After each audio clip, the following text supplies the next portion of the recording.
चलिए तो आइए देखते हैं क्लास 9 का एक्सरसाइज 2.4। ठीक है, इसका है एक्सरसाइज 2.4 का 4 नंबर क्वेश्चन है, गुणनखंड ज्ञात कीजिए, जो कि आपको 8th क्लास में भी पढ़ना है, ठीक है, और 9th में भी पढ़ना है, बीच बीच में आपको 10th में भी आता रहेगा। तो ये आपको पढ़ना बहुत जरूरी है और समझना बहुत जरूरी है। चलिए आज समझते हैं, बहुत ही मैं आसान शब्दों में, आसान भाषा में आपको समझाने का प्रयास करता हूँ। ठीक है, क्वेश्चन नंबर फर्स्ट हम लोग लिखते हैं। ठीक है, 12x² माइनस 7x+1। ध्यान रखें, एक चीज खास करके ध्यान रखिएगा कि जो मैंने आपको इससे पहले फाइंड द एक्स वैल्यू पढ़ाया था, ये सब छोटा छोटा जो आपको पढ़ाया था, बेसिक पढ़ाया था, उसमें वो ऐसा नहीं होता है, ये थोड़ा अलग होता है। ये जांचा हुआ होता है पहले से कि किसका गुणनखंड है या नहीं है। ठीक है ना, तो ऐसा है इसमें। ठीक है ना, आप अपने मर्जी से कुछ भी लिख लीजिएगा तो उसका गुणनखंड जरूरी नहीं कि होगा। ठीक है ना, तो ये सवाल में आपका जो आपको गवर्नमेंट दिया है, ये गवर्नमेंट वाले एनसीईआरटी बुक है, उसमें है कि जितने भी दिए हैं इसके पहले से गुणनखंड हो सकते हैं, ये चेक किया हुआ है। बात समझ में आई? समझ रहे हैं ना मेरी बात? तो आप अपने मर्जी से कुछ भी लिख दीजिएगा तो उसका गुणनखंड जरूरी नहीं कि होगा, लेकिन इसका होगा। ठीक है, चलिए अब कैसे होगा इस पे हम लोग करते हैं काम। गुणनखंड का मतलब यहां पर ये है कि ये जो प्लस माइनस दिख रहा है, इसको मल्टीप्लाई के रूप में चेंज कर देना है, गुणनखंड। ठीक है, गुणाखंड, गुणन गुणन, गुणा का खंड होना चाहिए, मल्टीप्लाई का खंड होना चाहिए, यानी एक पार्ट इसका एक बार ऐसा बीच में मल्टीप्लाई होना चाहिए, ऐसा गुणनखंड का मतलब ये। ठीक है ना, और हमारा ये रूप क्या है, प्लस माइनस में रूप क्या भी है, कौन सा रूप में है, बस इसका रूप चेंज करते हैं हम लोग, फेस चेंज कर रहे हैं। इसका जो लुक आपको दिख रहा है वो लुक नहीं होना चाहिए। सवाल ये, फिर उसको तोड़िएगा, यही आएगा आंसर। Got it? चलिए समझते हैं। सबसे पहले हम इसमें यह ध्यान देंगे कि यहां जो आपका गुणांक है x² का गुणांक, वो लिख लीजिए इधर। चलिए लिख लिया। ये जो लास्ट का है उसको लिख लीजिएगा, उसको मल्टीप्लाई करते हैं, कितना हो जाएगा, 12 होगा। अब हम क्या करेंगे, अब ये जो 12 है, इस 12 का, अब इसके बीच का जो पार्ट है, इसके बीच के पार्ट को तोड़ेंगे और ये करके कि इसको दोनों को मल्टीप्लाई करके ये इतना आना चाहिए, यानी कि बीच वाला का पार्ट तोड़ के और उसको मल्टीप्लाई करने पर दोनों के गुणनखंड के बराबर आना चाहिए, गुना के बराबर आना चाहिए। ये बात ध्यान रखना है। आएगा समझ में? ये गुना किए, ये गुना किए तो हमारा कितना आया, 12 आया 12। अब हमको इस पार्ट को कितना करेंगे, कितना कितना करेंगे कि इतना भी आ जाए, जोड़ने घटाने पर इतना भी आ जाए, -7 भी x भी आ जाए, और मल्टीप्लाई करके इतना भी आ जाए। यही सब है इसको करता। ओके, ये चीज ध्यान में रखना है। चलिए अब इसको हम अब सोचेंगे, ये भी तो सोचने वाली बात है भाई, आप सर ऐसे कह रहे हैं, लेकिन इसको हम तोड़े कैसे, कैसे समझेंगे कि कितना कितना से करेंगे। इसको करने के लिए हम इसको बहुत ही आसान में एक एलसीएम लेंगे। क्या करेंगे, एलसीएम ले लीजिए। चलिए कितना हुआ, यहां पे देखिए, अब इसको 5 कर दीजिए, अलग अलग चेक कीजिए, जोड़ के घटा करके देखिए। 4 अगर हम 4 -4 और -3 तो करते हैं तो कितना हो जाता है, -7 आता है। इसका मतलब है कि हमारा यही है पार्ट, और इस पार्ट को गुना करते हैं 4 × 3 तो कितना आ रहा है, बस यही शर्त है। समझ गए?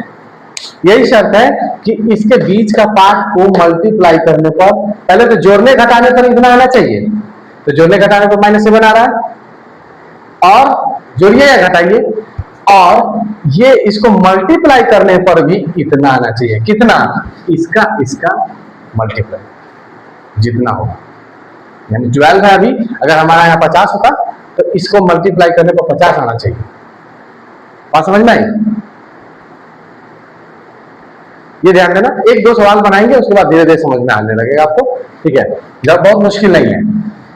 चलिए यहाँ देखिए 12x² जैसे का तैसे लिख दीजिएगा, और यहाँ पर ध्यान देंगे -4x कर दीजिए और -3x, क्योंकि हमने निकाल रखा है यहाँ पे, और यहाँ पर जैसे का तैसे लिख दीजिएगा। बस बीच का पार्ट हम एक्स्ट्रा लिखते हैं और कुछ नहीं, ठीक है। अब हम ध्यान देंगे कि इधर जो हम ये लेंगे, यहाँ पे 4x हम कॉमन ले रहे हैं। अब आप कहिएगा कि 4x कॉमन क्यों ले रहे सर, और यहाँ 4x को आप मल्टीप्लाई कीजिएगा, x इतना हो जाएगा, 4 3 जा x² 12x² हो जाएगा, माइनस 4x मतलब 1, और यहाँ पर 1 डालिए, और फिर यहाँ पर यही चीज सेम इधर भी होना चाहिए, तो इसके ये मल्टीप्लाई करने पर इतना आना भी चाहिए। यहाँ पे ध्यान देंगे 3x हो जाएगा, और -1 करिएगा, तो यहाँ देखिए मल्टीप्लाई कीजिए, -3x plus minus minus plus 1 multiply 1, इतना गया। मतलब मल्टीप्लाई करने पर ऊपर का ये इतना आना भी चाहिए, तभी ये लिख सकते हैं। अगर नहीं आया तो हम नहीं लिख सकते ऐसा। बात समझ में आई? समझ रहे हैं ना, हम लोग रूप चेंज कर रहे हैं। इसका ये रूप था, इस रूप से इस रूप में लाए, फिर इस रूप से इस रूप में लाए, अब एक रूप और चेंज कर रहे हैं हम लोग। ये रूप क्या चेंज कर रहे हैं, ये देखिए, ये पार्ट और ये पार्ट एक साथ लिख देना है, और ये दोनों पार्ट एक ही है, तो एक ही पार्ट लेना है। कोई इसको ले लीजिए, इसको ले लीजिए, दोनों बराबर ले, दोनों सेम रहेगा। माइनस यहाँ रहेगा तो यहाँ भी माइनस रहेगा, यहाँ 3 से x है तो यहाँ भी 3x रहेगा, और यहाँ अगर 1 है तो यहाँ भी 1 रहेगा, और यहाँ अगर माइनस है तो यहाँ भी माइनस रहेगा, यहाँ प्लस रहता है तो यहाँ भी प्लस रहता है, यानी दोनों सेम रहेगा, ये कभी चेंज नहीं होगा। दो सेम रहेगा तभी गुणनखंड होगा, नहीं तो नहीं होगा, गलत हो जाएगा। आप गुना करिएगा गलत हो जाएगा, आपका इतना मान नहीं आएगा। आप इसको मल्टीप्लाई करिए, प्रूफ करना है तो इसको मल्टीप्लाई करने पर इतना आना भी चाहिए, तब आपका गुणनखंड सही है, और नहीं तो आपका गुणनखंड गलत है। आई समझ बात? देखिए अब ये पार्ट लिख दीजिए इसका,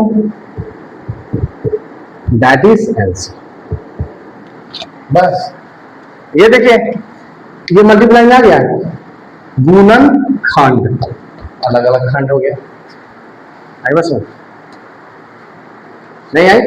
कहां से नहीं आई ये बताइए? कहां पे?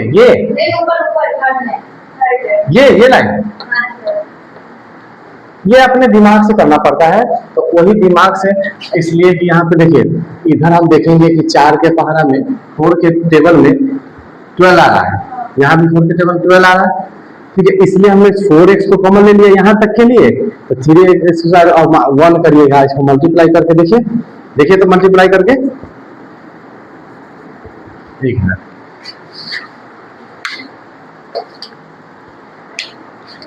यहाँ पे देखिए तो मल्टीप्लाई करके इसको इधर लिख लेते हैं, ठीक है, लिख लें।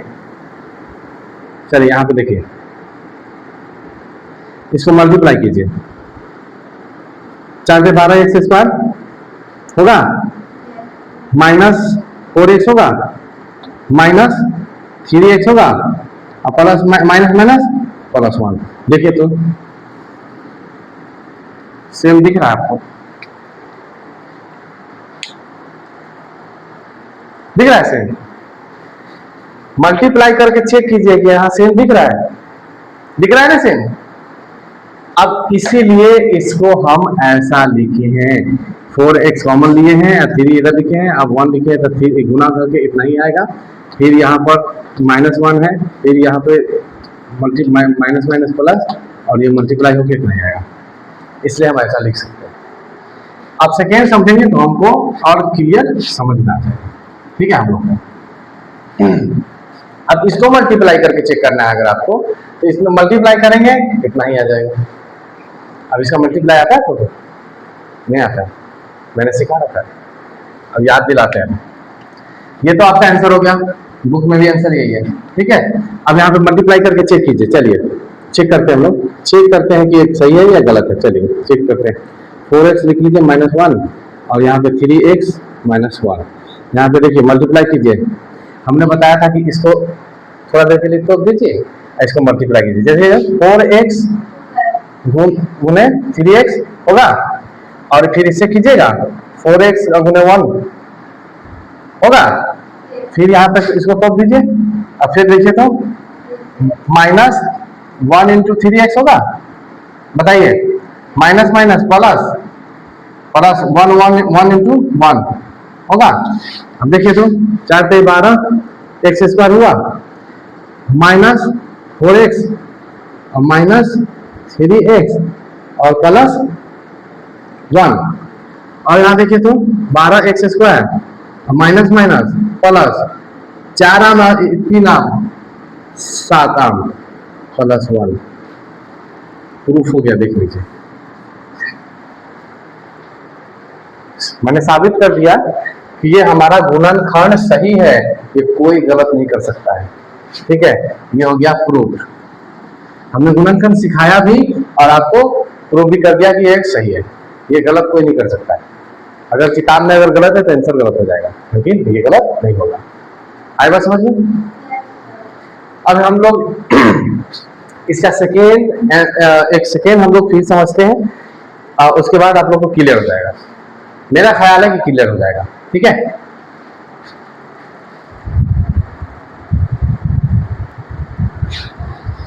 चलिए, यहाँ पे मैंने पहले भी आपको इसमें बता रखा है कि आपको ये जो है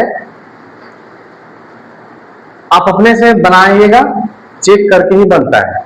आप बिना चेक किए बनाइएगा, गुणनखंड जरूरी है कि नहीं होगा, ठीक है ना, ये मैंने क्लियर कर रखा। अब यहाँ पे फिर आपको क्या करना है, देखिए यहाँ पे ध्यान देंगे, देखिए ये पार्ट मल्टीप्लाई करिए तो कितना हो जाएगा, 2 इंटू 3 कितना हो जाएगा, 6।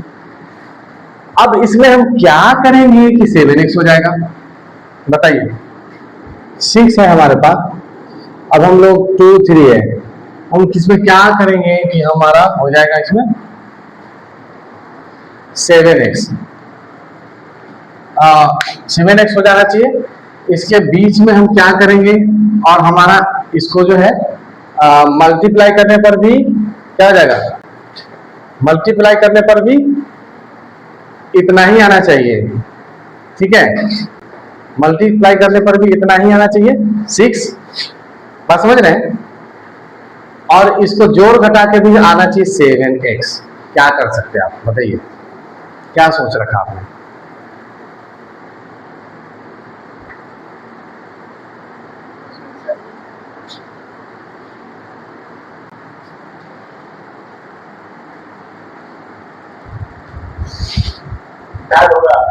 चलिए, मुझे लगता है आप लोग इसको नहीं समझ पाए, चलिए मैं समझाता हूँ, ठीक है।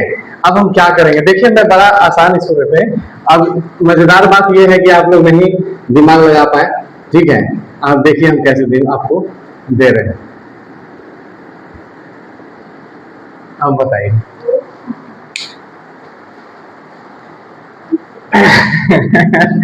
वाह, आप देखिए यहाँ पे x है, 1 आम 6 आम कितना हुआ, 7 आम। अब देखिए मल्टीप्लाई कीजिए आपस में, इसका गुणन क्या है, 1 है, 1 गुने 6 कितना होगा, 6 होगा, यानी कि इसको फॉलो भी कर रहा है और इस बीच में अब ये भी कर रहा है। अब देखिए हम क्या करेंगे, कॉमन लेंगे। अब इसमें हम x कॉमन ले लेते हैं, क्यों लेते हैं, क्योंकि इधर हमारा अलग कॉमन लेना है। यहाँ पे 2x कर दीजिए और प्लस 1 कर दीजिए, इसको देखिए 2x स्क्वायर हो गया प्लस x 1 से मल्टीप्लाई करेंगे 1 हो जाएगा। अब यहाँ पर क्या करिएगा, यहाँ पे 2 कॉमन लेते हैं, ठीक है, 3 कॉमन लेते हैं, 3 कॉमन लेते हैं और यहाँ पे लिखते हैं 2x यानी कि 3 गुना 6x और प्लस यहाँ पे लिखते हैं 1, क्यों, इसको मल्टीप्लाई करिए, देखिए तो 3 गुना 6x और प्लस 3 हो गया। अब देखिए ये सेम दिख रहा है आपको, रूल को फॉलो कर रहा है, फॉलो भी कर रहा है। अब यहाँ पे हमको क्या करना है, ये पार्ट और ये पार्ट एक साथ लिख देना है, ठीक है, x प्लस 3 और यहाँ पे लिख दीजिए, कोई एक पार्ट लिख दीजिए इसका 2x प्लस 1, हो गया आपका गुणनखंड नतीजेस।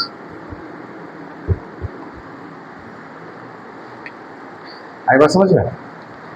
चलिए मिलते हैं हम लोग नेक्स्ट क्लास में। That's for all today.